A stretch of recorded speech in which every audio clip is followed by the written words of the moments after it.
Family and fellow soldiers, I'm the Professor, and this is the Moment of Truth. Just take a look at this image of this inbred face. The face of evil and stupidity all rolled into one Neanderthal-looking package. For those of you who didn't know, Kyle Rittenhouse has actually written a book.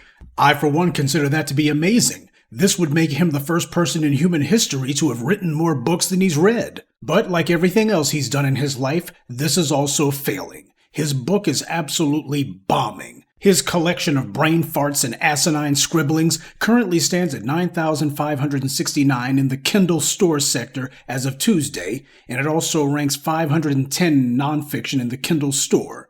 So all he's accomplished is to embarrass himself. And by the way, for the idiots and the people who usually come in the comment section saying, "Why are we concerned about this? He didn't kill any black people." Hey, stupid.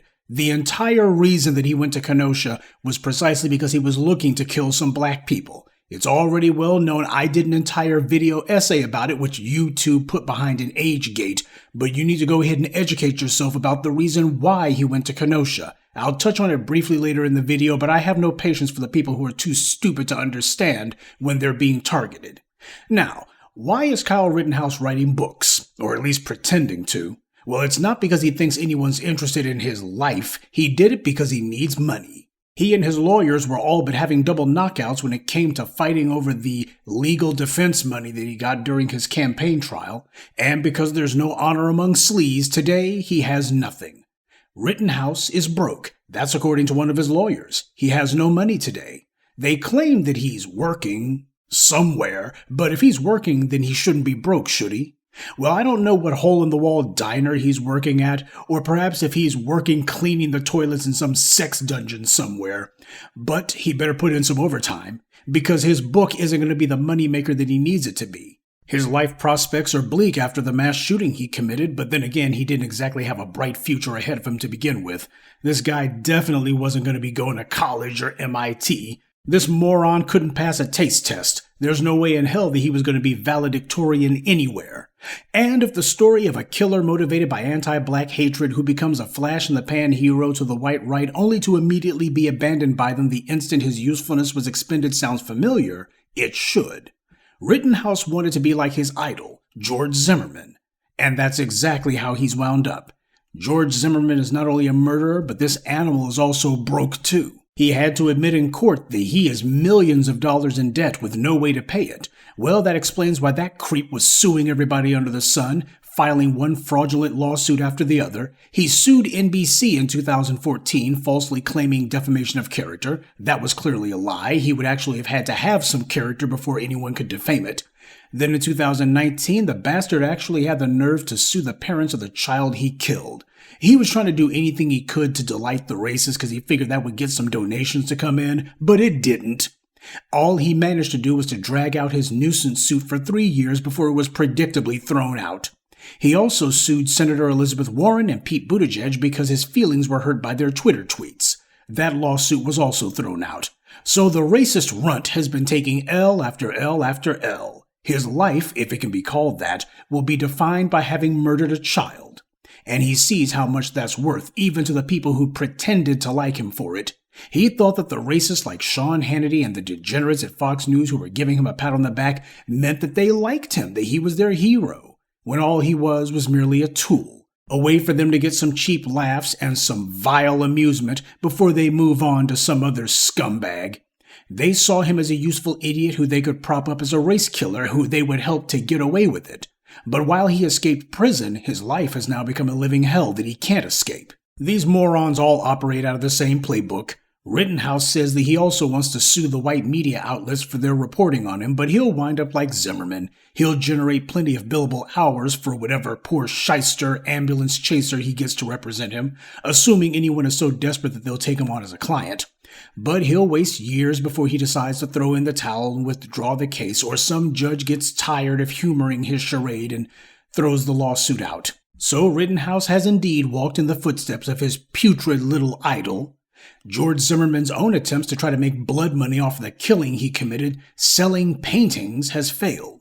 His desperate attempts to win the lawsuit lottery have also failed. I suppose Zimmerman would have tried to write a book, except he's illiterate, and even if he wasn't, I'm pretty sure no publisher will accept a manuscript written in crayon. Just like Rittenhouse, the white right isn't returning Zimmerman's calls. They didn't even take pity on him or let him attend one of their asinine conventions because there's no more use to be had from him. It's truly pitiful that killing a child was the only notable thing this animal has done in his entire life. See, Fox News was trying to hold the line for these race killers. That was their interest in holding Zimmerman up as some sort of idol. And for a minute it looked like it was working, but then the dominoes began to fall. Daniel Holtzclaw, Michael Slager, Amber Geigers, Jason Van Dyke, Kim Potter, Derek Chauvin, the murderers of Ahmaud Arbery. Sean Hannity very quickly abandoned his little talking points that he had been using. No more would he say anything about so-and-so was overcharged or rushed to judgment. All of Hannity's talking points went down as the convictions began to pile up. Kyle Rittenhouse was seen as a confidence builder for the white right. After what had become years of taking it in the backside, they desperately wanted something, anything that they could point to and say, see, we can still kill people and get away with it, see, we're still in charge, see. And if they had to go with this chubby-faced hamster, they would because they didn't have any other wins. But, just like Zimmerman, Rittenhouse is finding himself broke and desperately in need of cash. The same morons who gave him money for his court case aren't there now. We in the black media told you this is how it was going to play out. Sure, he was invited to one little political convention, but that don't pay the bills. Rittenhouse needs money, especially since a judge ruled that the civil suit against him by the family of one of his victims can proceed, and the family of the second man that he killed has also filed suit against him. And I, for one, would consider it to be poetically ironic if the families of the men that he killed in a civil case managed to get the rights to his so-called book taken away from him. You know, like what happened to O.J. Simpson. If that occurred, I can imagine the families of the men that he killed renaming the book with something far more accurate than what he had put in there. That would be cute, wouldn't it? So Rittenhouse will find himself back in court again soon, only this time he won't have any money for a lawyer and no Fox News to fundraise for him or cheerlead for him. But even if they did, no one would care. He was so desperate to be a hero to the white right, and he figured because he had killed 2 people in the name of white power, then they would take care of him. But they're not. The racists just wanted to be able to say that they won one battle, and soon as the verdict came in, they were done with him. Besides, these racists have run out of state mental health disability checks anyway, so they don't have what it takes to support him anymore. His pals at Fox News aren't even mentioning him. He's been abandoned by all the bigots who pretended to cheer him on. White supremacy doesn't know the meaning of loyalty. It only knows the meaning of hate. Of course it was going to end this way for Rittenhouse. He played stupid games, and he's winning some stupid prizes. He's an idiot who, before his mass shooting spree, he was beating up on high school girls in the parking lot, and he was barely even able to do that. You've seen the video probably online. Some black teenagers saw Rittenhouse getting out of line, so to even the odds, they got out of their cars, stomped him out, laughed about it, got back in their car, and left. Rittenhouse was humiliated by that. And that L was caught on video, so he knows it's going to be enshrined for all eternity. He has to live with that. And for the people in the comment section who are kind of slow, that's the reason why not long after that high school beatdown, he began looking to see if there were any racial protests in the area, anywhere near him, anything even remotely looking like some black people might be gathered together. Again, check out the video that I made about Rittenhouse's lies. In that video, I show you how he was sitting in a car with one of his little buddies, and they were watching a store with people running in and out of it, and Rittenhouse was on video saying that he wished he had had his gun. So what he did in Kenosha was premeditated. The judge in the criminal trial ignored the law and barred that video from being presented as evidence because the judge was corrupt and wanted to blatantly show his own racial bias. But that's the reason why Kyle Rittenhouse is trying to write some books now. He went over the top, all of his little hatred, all of his little scumbag, dirtbag moves, all of it blowing up in his face. You know, it reminds me of a movie that I saw many years ago, back when I actually used to watch movies. It was called The Assassination of Jesse James by the Coward Robert Ford. In that movie, you had Brad Pitt playing the part of Jesse James, and you had one of the Affleck brothers playing the part of Robert Ford, who killed him. Now, Jesse James was a notorious robber of banks and trains, so it wasn't exactly like the man was a sympathetic figure. But nonetheless, it was how Robert Ford killed him that apparently made it where he wasn't exactly a hero either. Robert Ford didn't get the accolades and praise that he thought he would get. In fact, at the end of his life, at least according to the movie, he spent a lot of time going from one place to the other reenacting the killing of Jesse James. That was his claim to fame and the only way he could get himself a couple of pennies to rub together.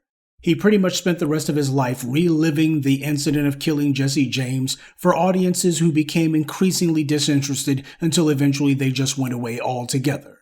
Zimmerman and Rittenhouse don't even have that much. They've got all the humiliation of being looked at as losers, but they don't even get a couple of pennies from the same white right-wing nuts who had cheered them on and told them how great they were. This is what becomes of dishonorable people. But people who have no honor also don't have the ability to be honest with themselves about what they've done or about what people truly think of them. Well, Rittenhouse and Zimmerman are finding out what I've said for years applies to more than just bootlicks. That once white supremacy is done with its tools, it breaks its tools. Good day, and be one. I'd like to take a moment to mention some of our contributors. Eve, D. Tubman, Alice Ransom, and Modupe Ogu. Salute to them and thank you to everyone for listening, liking, and sharing this message. Black empowerment only exists because of you.